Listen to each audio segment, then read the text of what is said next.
Mama Budaya Bante, sebelumnya mau izin bertanya Bante. Jadi misalnya bagaimana, bukan bagaimana sih.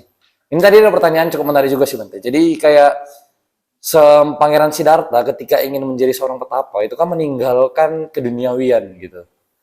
Artinya beliau meninggalkan anak istrinya di rumah. Nah, terhadap dari sisi beliau itu kan merupakan sebuah pengorbanan. Tetapi dari sisi daripada istri dan anak beliau kan secara tidak langsung beliau itu menelantarkan anak dan istrinya gitu. Bagaimana perspektif kita menanggap hal tersebut? Apakah itu termasuk daripada karma buruk karena telah meninggalkan kewajiban beliau gitu? Karena kan itu adalah kalau dari sisi Pangeran Siddhartha itu merupakan pengorbanan yang harus dia lakukan, tetapi dari perspektif lainnya artinya dia menelantarkan kewajiban yang seharusnya tetap dia lakukan karena itu merupakan perbuatan beliau juga. Sekian Bante, terima kasih. Terima kasih kembali. Pernyataan Anda itu kontroversial di dalamnya.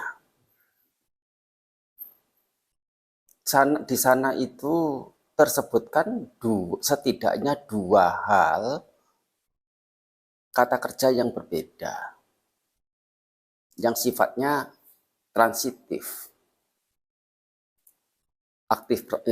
Kalimat aktif transitif. Satu, untuk mengakhiri duka, ya, atau mencari akhir duka.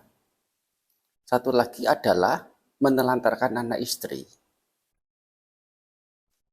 Jadi seseorang punya tindakan itu mestinya punya satu tujuan yang biasanya itu hanya satu sih ya. Salah satu. Tujuannya itu mau apa atau mau apa. Mau mencari akhir penderitaan atau mau menelantarkan anak istri. Beliau sebagai pangeran, kalau kesengajaannya itu mau sengaja menelantarkan anak istri, nggak perlu jauh dia lari ke hutan. Dia yang mengusir anak istrinya. Dia sebagai pangeran kok. Anak istrinya siapa? Kalaupun istrinya itu juga siapa? Putri dari seorang raja juga, tapi bagi istana di situ beliau lebih berkuasa. Itu loh. Ada satu kampung, kira-kira ada 50 keluarga kampung itu. Hitung-hitung ada 50 kepala keluarga, 50 laki-laki, dan sejumlah laki-laki yang mungkin menjadi anaknya, menjadi orang tuanya yang sudah renta, begitu ya. Jadi hitung-hitung ada 70 begitulah. 70 atau 80 laki-laki di kampung itu. Satu ketika ada desa lain, itu beritanya itu mau menyerang desa itu. Nah, orang di desa itu berunding. Kita mau menyerah kalah, diperas, dijajah, dirampas barang milik kita, termasuk istri-istri kita, anak wanita kita, atau kita harus melakukan apa? Disepakati kita perlu melawan. Dan yang melawan apakah semua laki-laki, termasuk yang punggungnya sudah sakit-sakitan, tua atau anak kecil yang berusia 8 tahun. Kan tidak. Dipilih laki-laki yang kuat, yang kuat, yang kuat. Untuk pergi melawan itu desa sebelah yang mau menyerang. Perginya mereka untuk menyerang atau untuk melawan desa sebelah, ada risiko mati enggak? Ada risiko cacat enggak? Ada risiko ditawan kemudian tidak kembali ke kampung enggak? Bisakah dia dikatakan sebagai ia yang menelantarkan anak istri?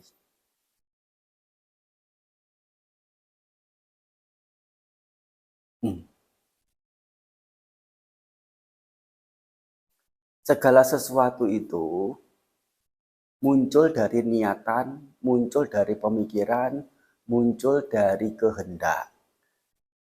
Sehingga karena kehendak, niatan itu sifatnya batiniah, karma itu sesuatu yang tidak bisa dilihat, tidak bisa diketahui. Jangankan sebatas berpikir, dengan berkata pun belum tentu orang yang mendengar seseorang yang berkata apa dilakukan dengan niatan apa. Termasuk juga seseorang yang melakukan apa belum tentu bisa diketahui secara pasti dengan niatan kehendak apa, buruk atau baik dalam melakukan itu.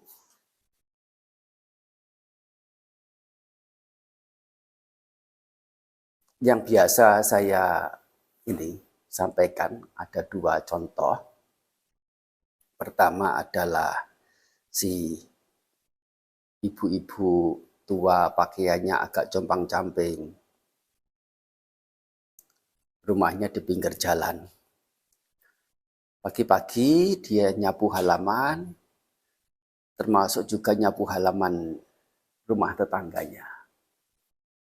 Pas di rumah tetangga itu ada mobil parkir juga. Dia, ya karena itu pinggir jalan, dia tengok kiri, tengok kanan, tengok kiri, tengok kanan sampai sapu-sapu.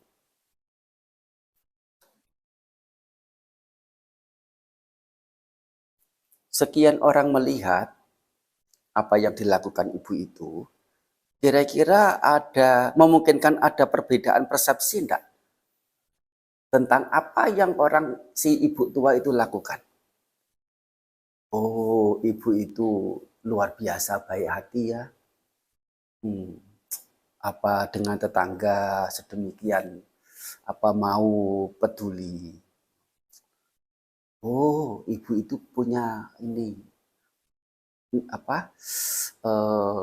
rasa balas budi yang baik. Tetangganya itu mungkin orang yang baik sehingga ibu ini berbalas budi. Yang lainnya mungkin, ibu itu luar biasa. Pagi-pagi sudah olahraga begitu, ya supaya sehat sampai ya bukan hanya halaman sendiri, rumah tetangga juga ikut disapu sambil olahraga. Tujuannya sih mau olahraga.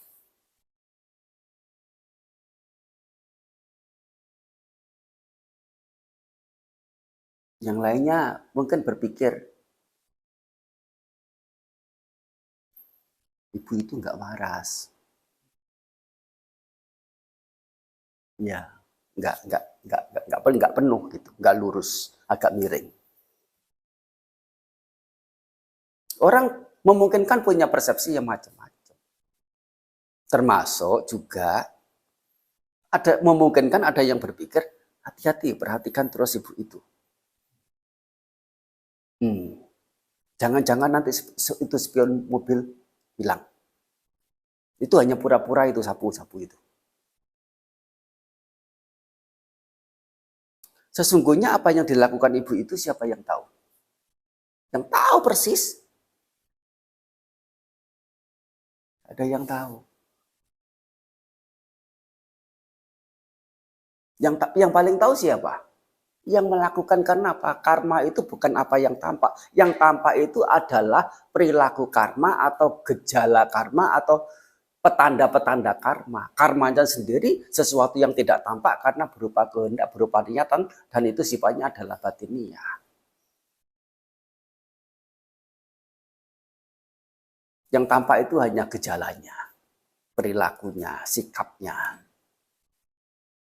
Nah, kalau mau tahu sesungguhnya apa yang ibu itu lakukan, tanya ke ibunya. Nah, ibunya itu kemudian, saya sumpah demikian. Ya.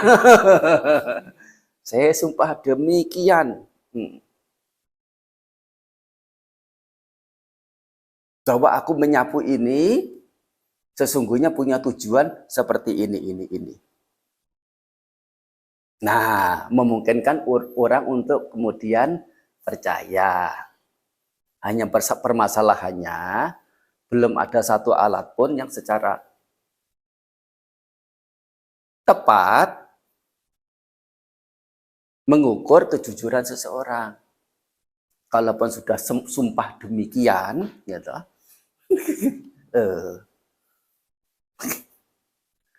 belum tentu apa yang dia katakan dengan sumpah itu sudah sejujurnya. Yang lebih tragis lagi ceritanya ya, contohnya. Tapi agak panjang ini.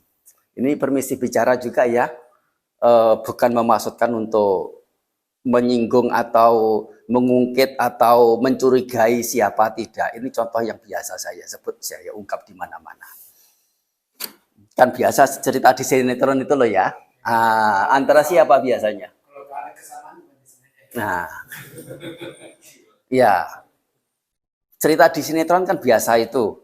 Yang paling sering itu apa namanya itu tempur itu adalah mertua perempuan dengan menantu perempuan. Yang paling sering tempur.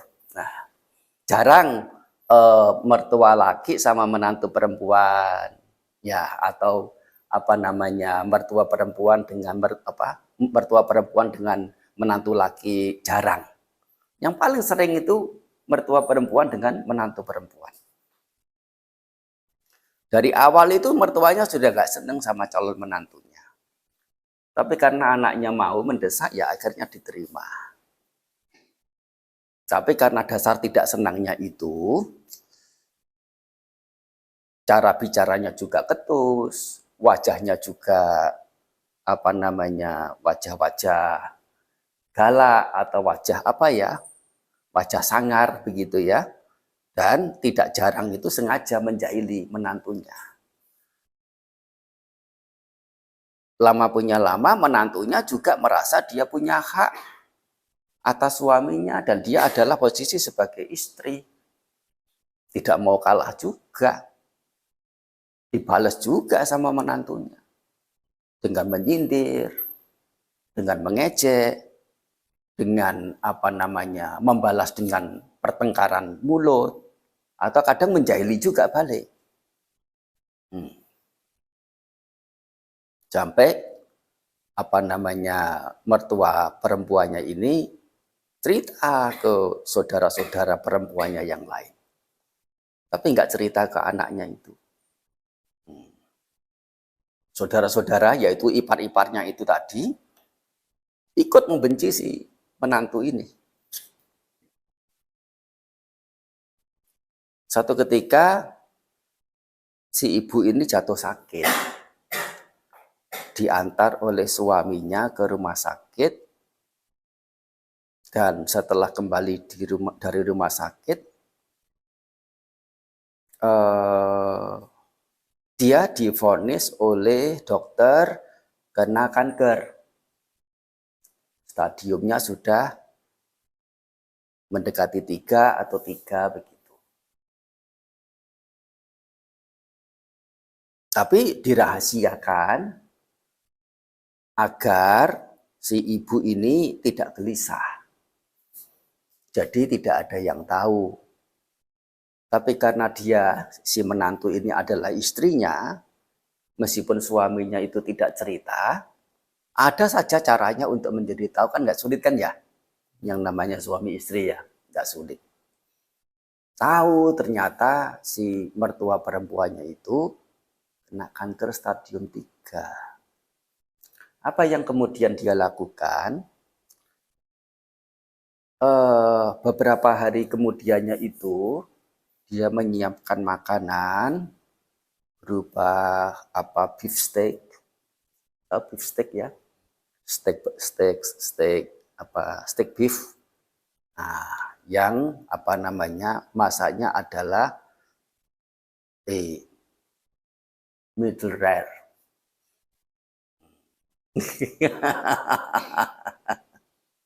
Bukan middle tetapi middle rare. Apalagi well done. Middle rare itu darahnya masih kelihatan, merah-merahnya masih kelihatan. Ya memang manis. Dibumbui, dikasih warna-warni Datang dengan pakaian rapi, dengan wajah tersenyum, dengan hormat, dengan tutur kata yang manis. Berkata, "Mami, aku dengar kamu sakit ya. Aduh, gimana keadaannya? Sudah baik kah? Sudah apakah? Ini aku bawain makanan nih." Sopan sekali, manis sekali. Maminya bingung, mami mertuanya. Ini mantuku sakit apa ini? Salah makan obat. Kok tahu-tahu sebaik ini? Dia kikok juga. Tapi ya karena dia diberi, ya makan. Rasanya juga enak. Dan dia makan. Dia tidak tahu sakit apa. Gak lama kemudian datang lagi. Bukan beef sekarang, tapi ganti yang lain. Mungkin pork, atau mungkin chicken, atau mungkin yang lain. Ya, lamb. Nah, yang selalu bakarnya itu medium rare, yaitu setengah mentah.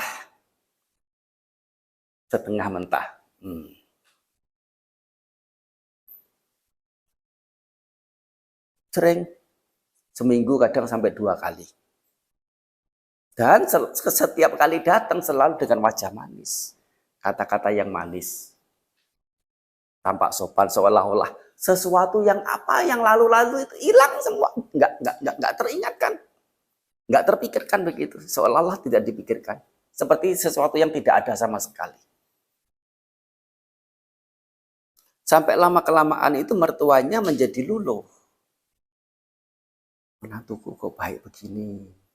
Dulu aku menyakiti dia, menjahili dia. Ini dia, aduh, dosa sekali aku ya. Tuh, ini menantuku sedemikian baiknya. Dia menyesali perbuatannya, menjadi mertua yang baik, hati yang baik, setidaknya pada menantunya itu, termasuk kasih tahu ke anak-anak perempuan yang dulu dia bujuk atau dia kompori, provokasi untuk membenci menantunya. Jangan benci dia ya. Dia sebetulnya anak yang baik. Ini. Nah, sekian lama vonis dokter yang semestinya itu hanya 2 tahun gitu ya. Ini baru 6 bulan kok sudah parah sekali. Sudah stadium 4 lebih dan bagaimana sudah menjarah kemana-mana. Dan tidak tertolong. Mati. Begitu mertuanya mati, menantunya menangis menggeru-geru. Dalam hatinya tertawa cekikian. Berhasil aku.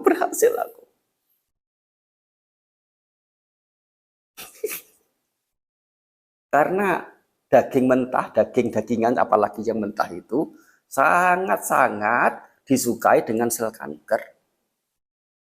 Dan dia tahu itu. Dan itu adalah cara dia menghabisi mertuanya. Kalau dia memberi dengan wajah yang muram atau dengan makanan yang mana mungkin akan diterima. Dia pakai cara yang sungguh-sungguh lihai. Dan itu sudah lengkap faktor pembunuhan. Ada makhluk hidup, sadar itu makhluk hidup, ada niatan membunuh, ada upaya membunuh, matinya makhluk yang dibunuh atas usahanya. Selesai sudah. Dia membunuh. Siapa yang tahu? Yang bersangkutan saja mertuanya sampai ampun-ampun pada dirinya. Aduh, menyesal aku. Kecewa aku ya, pada diri sendiri. Kenapa begitu buruk sama menantu? Padahal menantunya sedang melakukan tindak pembunuhan pada dirinya. Jadi, bagaimana karma itu? Dari apa yang tampak di luaran, apa sesungguhnya? Atau sesungguhnya niatan apa yang di dalamnya? Begitu.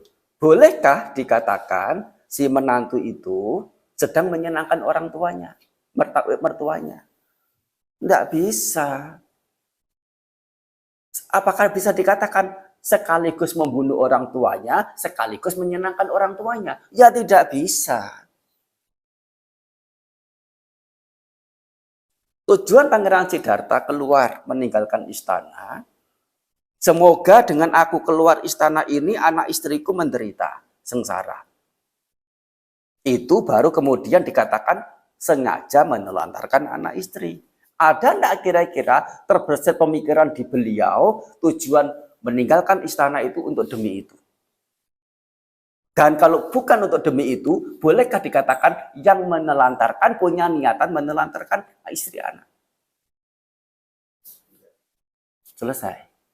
Terima kasih. Anda mau dana ya?